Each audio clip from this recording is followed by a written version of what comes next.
Welcome to Luca and Miguel. Enjoy the video. In this video, I will explain how to make homemade spaghetti sauce with canned tomatoes. To begin, gather your ingredients. You'll need good quality canned tomatoes, like crushed or whole peeled, along with fresh aromatics such as onions, garlic, and herbs. These foundational elements are key to a rich, flavorful sauce.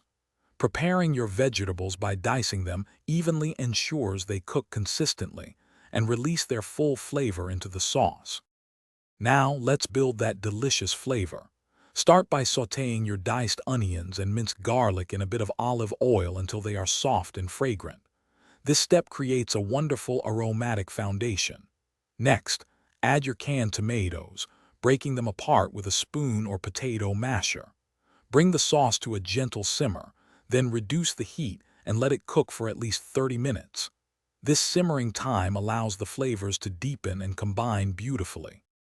To perfect your sauce, it's time for seasoning.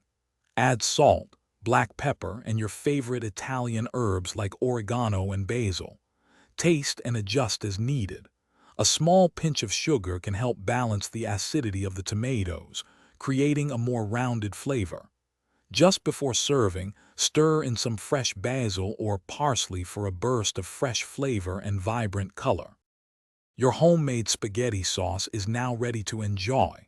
Serve it generously over your favorite pasta for a comforting meal.